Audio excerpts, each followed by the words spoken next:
Well, let's move on from there to talk about another childhood staple for many of us that was also surprisingly dark and scary in parts. I'm talking, of course, about Animorphs. Now, for those who don't know, Animorphs, they are making a live-action movie adaptation announced earlier this year. It was being made in conjunction with the series' original creators, Catherine Applegate and Michael Grant. Now, I say was because as of last week, they have left the project citing creative differences.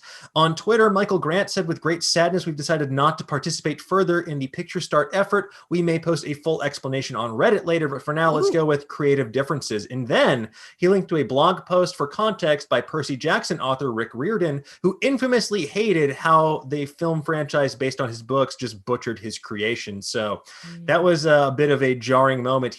Grant followed up with a clarification saying, "They're not up to anything nefarious. Decisions we had hoped to be involved in were made without us, as is their legal right, but we have a policy. We don't claim or accept credit for things we didn't actually do." So for those who've been living under a rock, Animorphs is a 54 book long series written by K.A. Applegate, the pen name of Catherine Applegate and Michael Grant, and later ghostwriters for the later novels. And it told the story of a group of teenagers who waged a secret war against alien invaders known as Yeerks, who slithered into our weak human ear canals and operated us like the beef puppets that we are. And these teens had the ability, using alien tech, to transform into animals, any animal they touched, a power they used to wage a secret war against the Yeerks. It all sounds kind of like over the top and ridiculous on its face, but it was actually a series that did not shy away from brutal depictions of war and ended on a pretty bleak note when all was said and done. So I'm curious for the panel, with all of that in mind, what do you think this means for the movie? Is this ultimately bad news for the movie? They seem to be giving them their blessing in a way. They just don't want to be involved with it any further. So Ian, let's start with you on this one. Creative differences is always a questionable thing to hear. I mean, it happens all the time with directors. Obviously, the recent Star Wars franchise, we hear that quite a bit to varying results. But I mean, in this case, since it is the creator, it makes me a little bit nervous. That being said, Scholastic movies, I think, are pretty good. They don't have many, but I really enjoyed the first Goosebumps movie. That was clever as hell. I thought it really did a good job of adapting the series and sort of taking all the things that, you know, people our age grew up with, like really enjoyed, and still made it relevant for kids. So if they're able to keep that sort of like creative like guide that they did for Goosebumps, I think it should be all right. If the team behind it is strong there, but you know, when it's the authors taking off of it, puts a little worry on the product. Yeah, especially when it is something that so many people have a deep-rooted attachment to. I'm curious as well because, you know, this was a YA series that wasn't afraid to go dark with it at times, and I wonder if the people are worried about skewing too dark in this film. So I'm curious how they're going to approach this moving forward. Like, have there been any movie adaptations that have been better off without a source material creator's involvement? Like The Shining? The Shining.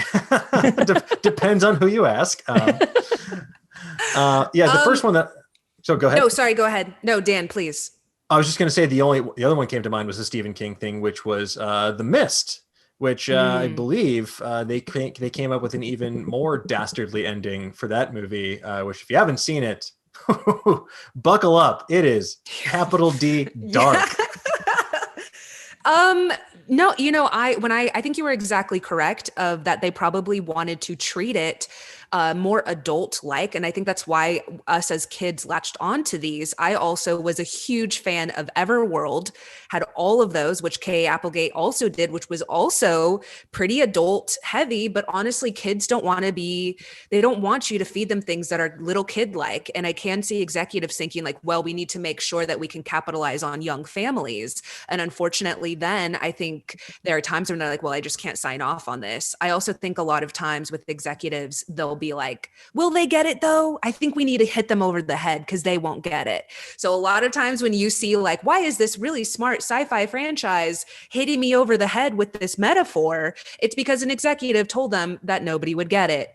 And so I think that that's also what happens a lot of times is with these sci-fi shows and fantasies. It's just the creators are like, no, I can't, this is stupid. I don't want to do this. And they end up, you know, being like, well, I'm not going to have my name on this. I don't want people to think that I made this decision. So Yes. Yeah, Sorry, I that was think my that's a rant. great. No, I think that's a great point. Like kids are smarter than many adults give them credit for. They're Mhm. savvy consumers of content sometimes, and like savvy readers in particular. Like I think back to when I was a kid and I picked up Redwall by Brian Mm. Jacques, and like on its face, you see these cute woodland critters like embarking on a like medieval style quest.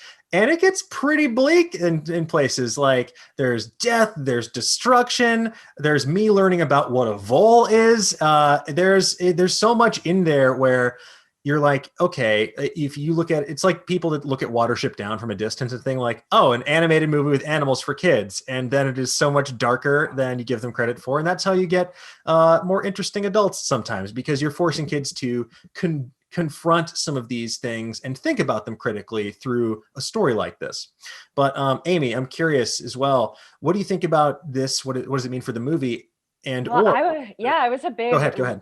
reader. Oh, sorry. Zooms, y'all. I still need to get good with the weird time lapse of the internet. But anyway, I'm talking, so I'll keep talking. I read all of the books as a kid. I was so obsessed with them, and I agree with the rest of my co-panelists that I think what executives might have latched onto is kids turning into animals, fucking cool. And then everyone going, that's cool, yes, but is that really what it's about? And the executives going, probably. And the writers going like, no, like this was a way in, this was a vehicle for us to say what we really think about the world, which is like I just love stories, and I loved them when I was a kid, of kids being cool on their own, taking agency for themselves and knowing better than the adults, because and that theme is kind of hammered in these books.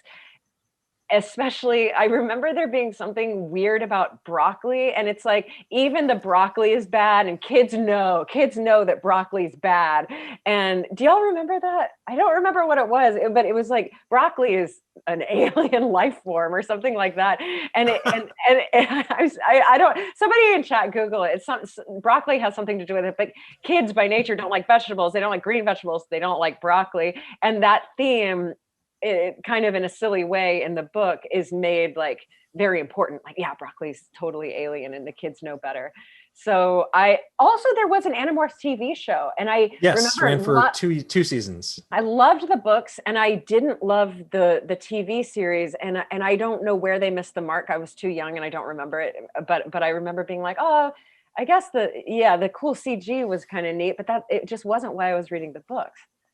Yeah, I think it's also hard when you're translating that, especially like in like however many years before, like 10, 20 years prior, like it's hard to hit those sort of darker tones in that environment. I don't think the TV landscape was ready for a like sort of in-your-face kids series where they're like confronting the horrors of war while turning into falcons and ferrets and all that stuff.